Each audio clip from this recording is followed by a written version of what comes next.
E agora, né, como estamos aqui em uma roda de conversa, muitas perguntas nós já trouxemos prontas, mas essas perguntas foram originadas do primeiro simpósio Amari, que aconteceu em 2025, e na oportunidade os participantes fizeram uma série de perguntas e nós respondemos algumas delas, e as demais ficaram guardadas com muito carinho e estivemos aqui hoje respondendo todas elas, sem deixar dúvida para ninguém. Porém, na oportunidade, estamos aqui com alguns convidados e surgem mais perguntas e nada melhor do que estar, né, cercada de especialistas para responder essas perguntas. Olá, boa noite, eu sou a Maíra, trabalho no Colégio Divino Mestre há 7 anos, faço parte da coordenação, sou especializada em educação especial e dou esse apoio socioemocional. Então, Priscila, o que podemos melhorar a convivência com pessoas autistas? Essa convivência, o que melhora, né, a convivência com as crianças e adolescentes, né, no seu caso, Isso. é justamente compreender o diagnóstico e esse tipo de movimento de levar informação. Então, levar informação para todos e é fundamental para que elas sejam inseridas, para que elas consigam participar e também ser compreendidas, porque muitas vezes a gente se pega, e eu digo isso também, né, da minha prática escolar, que a gente se pega numa posição que parece que colocam a gente numa saia justa, porque a criança tem um diagnóstico, mas os pais ainda estão naquele processo do luto, de aceitar, e aí aconteceu uma situação desconfortável, e como é que a gente lida com isso, que a gente sabe que é por causa do diagnóstico. Então, a gente necessariamente não precisa expor a criança, não precisa quebrar, né, esse momento de sensibilidade da família, e a gente pode ir levando para essa turma, ir levando, ampliando para a comunidade escolar informações acerca desse tema. Obrigada. Tenho mais uma pergunta. Priscila, o que podemos fazer com um familiar que a criança é autista e não entregou o laudo à escola? Porém, sabemos que tem alguns sinais, ele fala que é autista, porém, os familiares não entregou esse laudo à escola. E ele é muito inteligente, participa de tudo, tem uma frequência regular muito boa, é participativo, porém, não está esse laudo na escola. É justamente o que a gente se pega muito no dia a dia mesmo da escola. Algumas famílias que colocam acima de tudo o desenvolvimento intelectual da criança. Então, quando esse aluno ele tem um desenvolvimento intelectual ali superior, né, tá ali da média superior, ele tem as habilidades acadêmicas à altura. Então, muitas vezes, esse diagnóstico, algumas famílias, né, tendem a segurar, né, ou aguardar, ou até mesmo, Maíra, acontecem casos de que não completou o processo diagnóstico e chegou no laudo propriamente dito, que no meio do processo interrompeu por alguma necessidade, algumas vezes as crianças que não precisam fazer uso de medicação, por exemplo, e aí vai no psicólogo, vai no fono, vai no TO, e no meio do caminho parou e sabe que a criança já tem a confirmação, porque os profissionais são capacitados e conseguem, mas não chegou no médico para fechar o diagnóstico efetivamente. Então, às vezes a gente fica ali naquela situação um tanto quanto desconfortável, mas muitas vezes nem chegou no final. Então, a melhor estratégia, de fato, é a comunicação e esclarecimento mesmo com essa família. E uma prática, né, que eu venho há esses anos na escola é que a gente gosta de enaltecer o que a criança tem de bom. Trazer as habilidades da criança, mas que essas habilidades elas não invalidam as dificuldades, e essas dificuldades estão ali, né, pautadas muitas vezes numa participação de uma apresentação de um trabalho, um momento de alguma feira, aquelas situações coletivas que remetem à interação social. Obrigada. Eu tenho outra pergunta também para a psiquiatra, né? Então, uma criança com 3 anos de idade apresenta muito estresse e muito choro. Ela pode ser autista? Vamos lá. Eu repensei assim, alto, porque chega muito paciente assim, somente com essa queixa. E assim, Não vou dizer que é um critério, mas que às vezes é um sinal, entendeu? Então, assim, a gente costuma investigar desde os primeiros meses como é esse padrão de sono, como é esse comportamento dessa criança. Então, assim, uma criança que chora muito, uma criança que não dorme bem, uma criança que é agitada, pode ser autista? Pode, mas também pode ter alguma outra condição que também precisa ser investigada. Então, assim, não se espera que uma criança chore muito, que seja normal, né? Então, tem que investigar. Alguma coisa está acontecendo que está deixando essa criança incomodada, certo? Eu queria que Jainara ou Cíntia completasse essa resposta, porque pela idade, né, é provável também que existam algumas questões relacionadas a algumas questões sensoriais, e entre elas a questão da sensibilidade auditiva, né, essa irritabilidade que não tem a ver com o volume do que está sendo ouvido. Em relação à comunicação, certo? Se ela é uma criança verbal e ela chora o tempo inteiro, não é esperado. Geralmente o choro está associado à falta de comunicação, né? Geralmente, no autismo. E quer completar? Sim. E a questão da sensibilidade auditiva, né? Que também pode estar associado a algum incômodo, né? Não necessariamente uma perda auditiva, mas um incômodo a sons intensos ou até a voz de alguém que pode incomodar. Então, eu posso ser tolerante à voz da Paula e não ser tolerante à voz da Jéssica. A fono tá ótima. Então, não é esperado que a criança chore nessa idade. É esperado que ela se comunique e ela fale o que está incomodando, né? 3 anos ele consegue formar frases complexas. Então, é esperado isso. A quarta pergunta é para a professora Jéssica. Professora, o que devo fazer com os professores que chegam na sala dizendo que adaptação em sala para os alunos, tudo bem, é fácil, consegue fazer. Porém, quando ele estiver no concurso e no vestibular, que não terá adaptação nas provas, o que fazer? Olha, primeiramente que a adaptação curricular ela é garantida por lei. Então, eu como professora, é uma obrigação minha fazer essa adaptação para que o aluno ele tenha uma melhor condição de aprendizagem.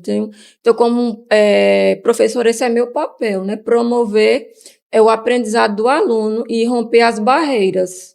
Porque é um caminho, né? Porque, tipo assim, para eu chegar na faculdade, para eu fazer um concurso, primeiro eu tenho que passar pela educação básica. Então, a educação básica sendo adaptada, fica mais fácil para eu chegar na educação superior, fazer um concurso público.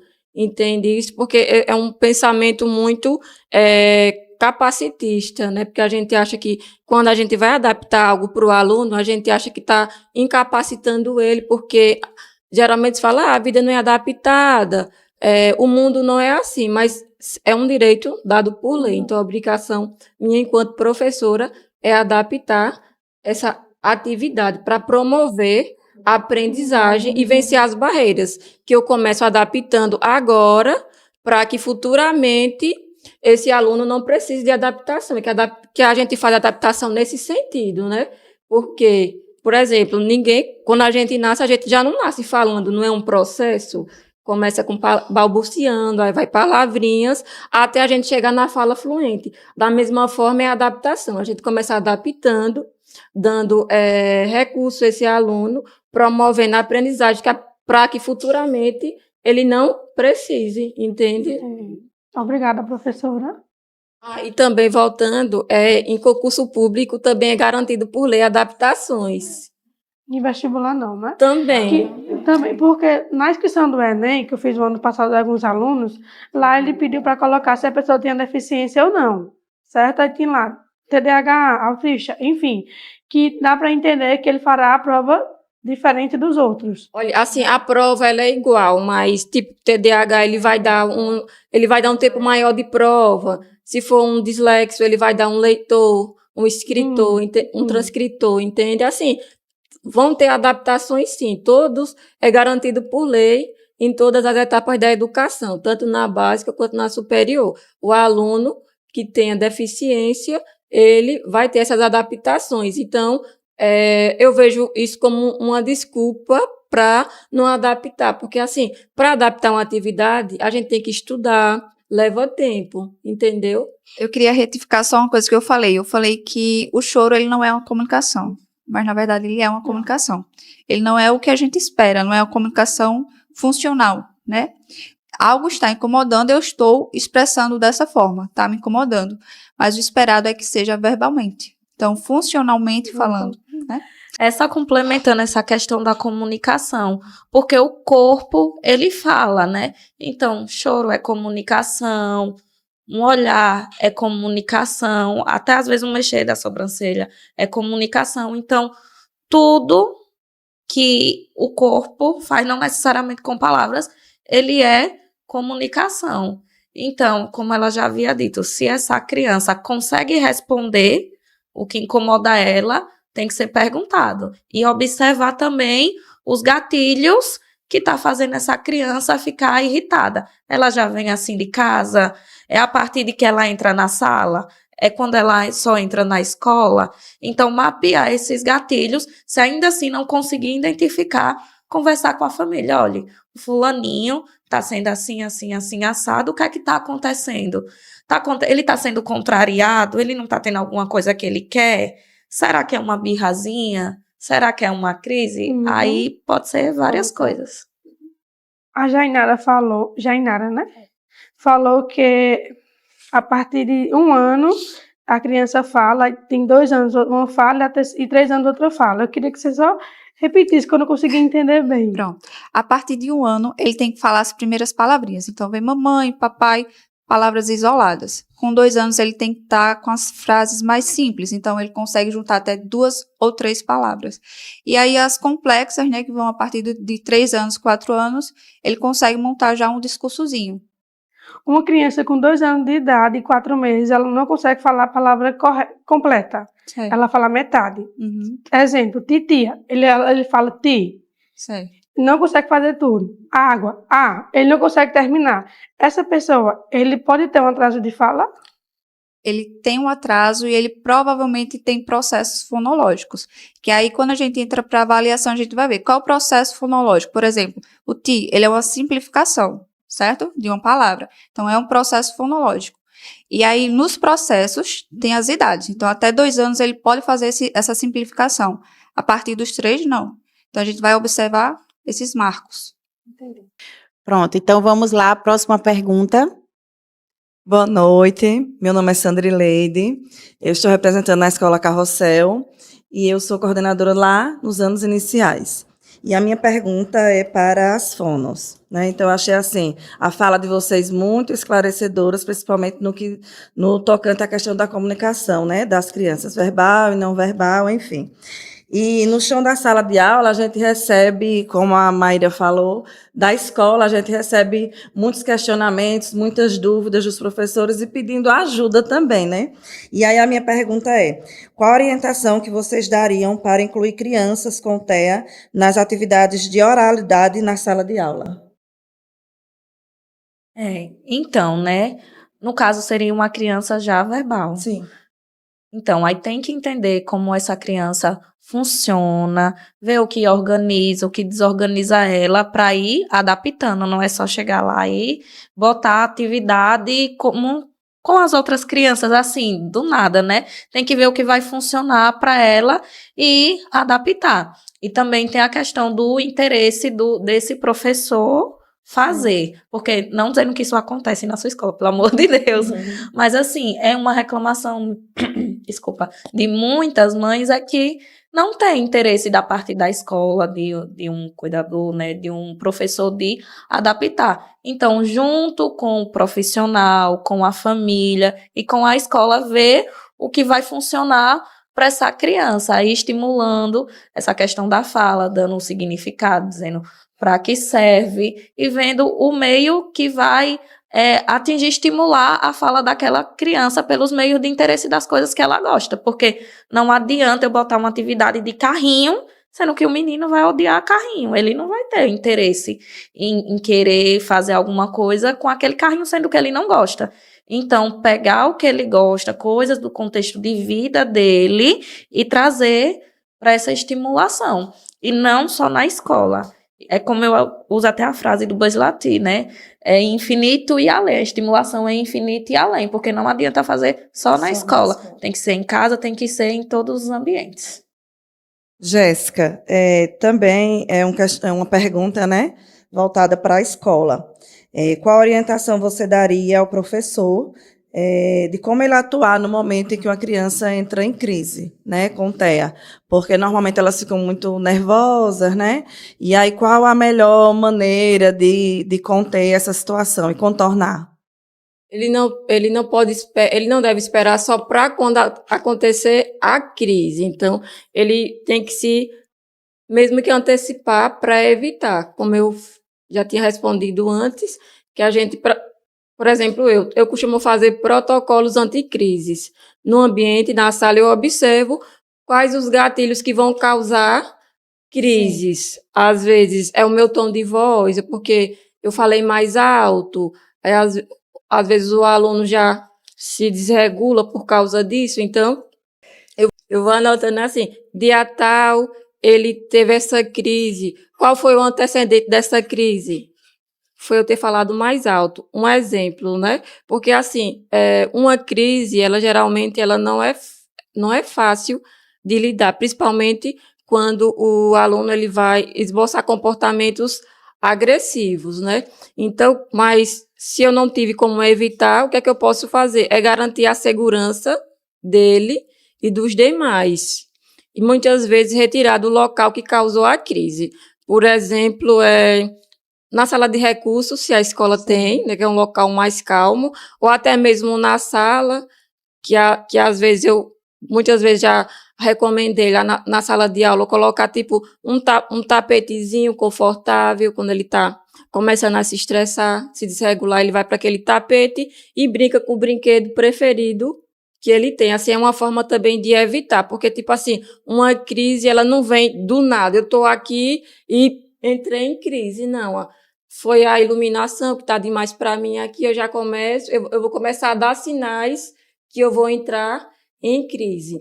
Então, é isso que a gente tem que fazer. Primeiramente, é promover a integridade física da criança. Para Amanda. Eita, essa eu não esperava. Porque agora foi uma curiosidade. Fica à vontade. A questão da criança, né? Nas artes marciais, da criança com TEA. Que a gente sabe que tem a questão do toque, né? E aí, quais estratégias você usa ou usaria com a criança que apresenta hipersensibilidade ao toque? Aí é onde está. Quando eu faço a avaliação, é uma da parte da anamnese que eu faço com os pais. Criança, se ela tem sensibilidade ao toque.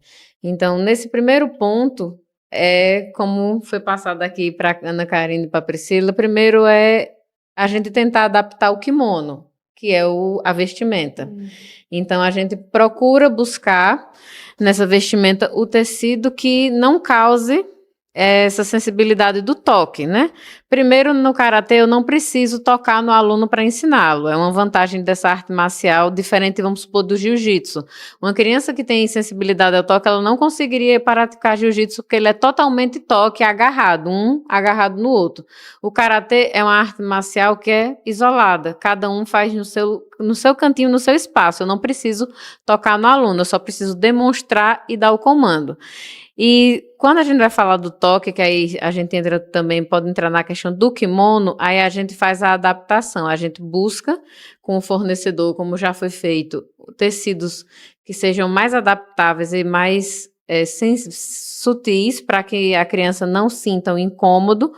E se caso a gente não consiga aqui na região, porque a gente, querendo ou não, tem uma região um pouco carente para algumas coisas, a gente recomenda que, por exemplo, se a criança ela suporta uma roupa UV, que é mais simples, a gente pede eu peço para que o pai bote essa roupa UV por baixo, para que o aluno suporte o kimono por cima.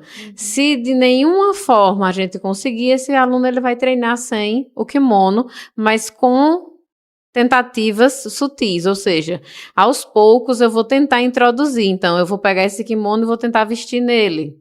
Então, ele ficou com esse kimono 2 segundos e tirou? Ótimo. Aí, daqui a pouco, num próximo momento, eu chego com esse kimono e boto. Ele ficou 4 segundos?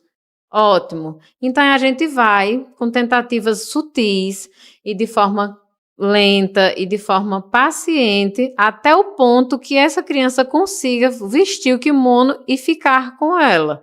A gente tem que entender que qualquer processo terapêutico no TEA, ele não leva o mesmo tempo de uma pessoa típica. E o karatê não é diferente das outras terapias. Então, eu também faço esse trabalho de forma... É um trabalho de formiguinha.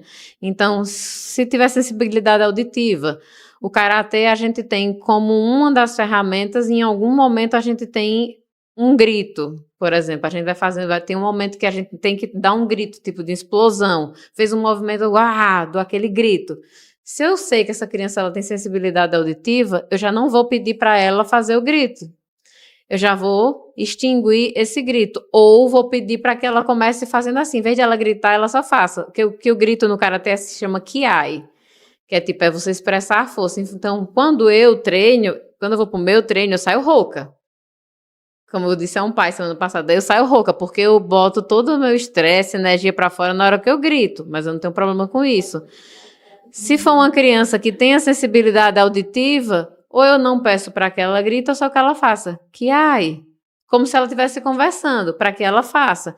Até que, progressivamente, se ela conseguir chegar ao ponto de dar o grito como a gente espera, tudo bem, senão ela vai fazer o grito só com o kiai. Então, a gente consegue trabalhar o auditivo dessa forma, a gente consegue trabalhar o toque também dessa forma, assim, de forma bem sutil. Então, tudo isso é muito estudado, como foi dito, foi muito estudado, muito artigo científico, curso, muitas vivências, mentorias, entre outros, para poder a gente realmente oferecer dentro de todos os pontos que a gente sabe que o TEA ele tem sensibilidade. Respondeu? Sim, tchau, obrigada. Nada. E tem a questão também de que, dentro do processo do karatê terapêutico, o objetivo principal não é a luta em si, o campeonato e a competição, e muito mais o foco no desenvolvimento das habilidades, né? Como a Amanda bem pontuou, a questão dos movimentos, do ritmo, que tem hora que parece uma dança, né? Porque desenvolve toda a questão cognitiva, memória, raciocínio, né? Controle inibitório, enfim. Toda a questão cognitiva está ali treinada nesse movimento. Tanto que, eu não falei, mas tanto que uma das coisas que eu não toco no assunto é a parte da luta. Porque, assim, a intenção não é a gente ensinar a luta. Pode ser que algum aluno ou outro desenvolva o interesse, queira participar de campeonatos, uma coisa futura, pode ser que sim, mas não é o foco principal. A luta, realmente, o combate entre 2 alunos aqui não é o foco, porque a luta é só uma concretização do que você já aprendeu. Então, que a gente precisa que ele aprenda o Kihon, o kata, aqueles movimentos que vão trazer a autonomia, a autorregulação, entre outras coisas. Vou aproveitar para vender meu peixe aqui. Olha, se por acaso vocês precisarem, para que eu vá na escola, principalmente com os professores, capacitação, estou à disposição, viu? Porque a gente, como vocês estão aqui, tem a parceria com a Mari, a gente faz, tá certo? Por mim, estou satisfeita.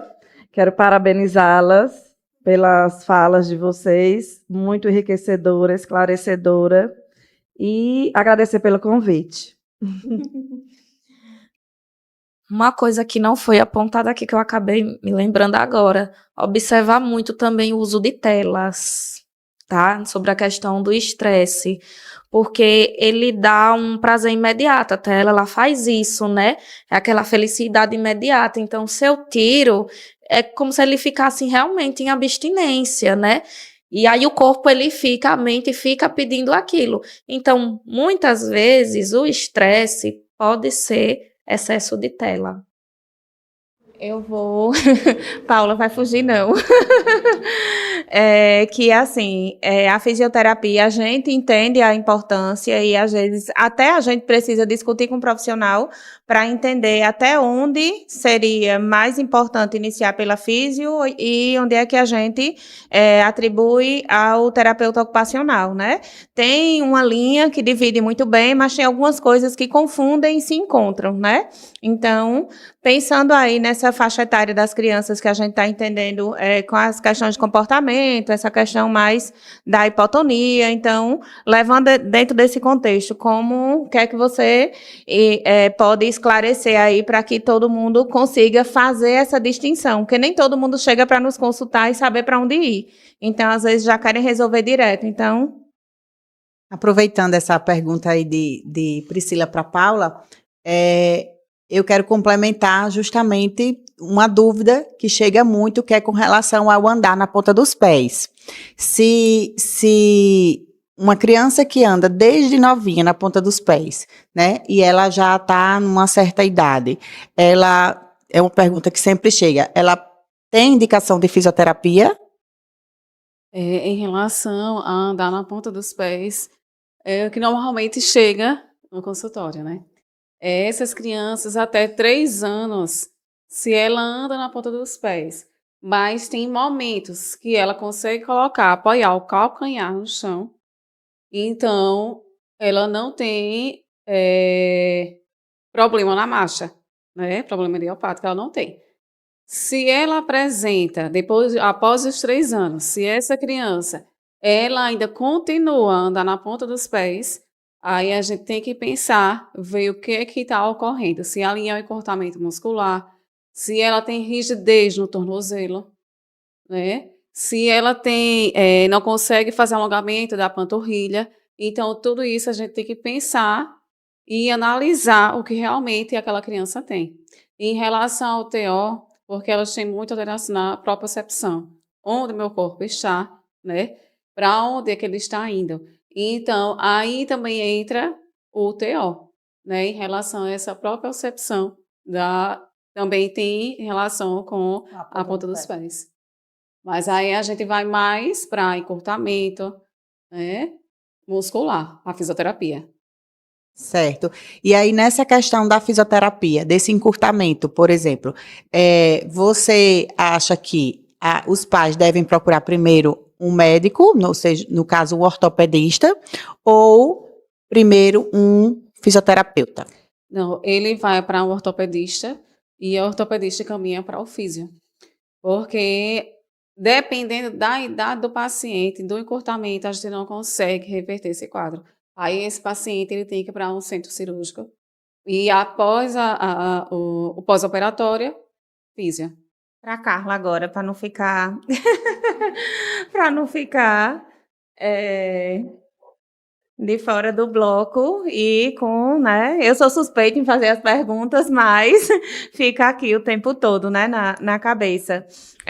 No caso das crianças, quando a família já chega com a queixa, com uma queixa, digamos que camuflada, né? Ela já chega ali sabendo o diagnóstico da criança, com todos os pontos, mas você sabe que tem uma rejeição sobre aquilo. Meu filho tem tudo isso, mas ele não é autista, não.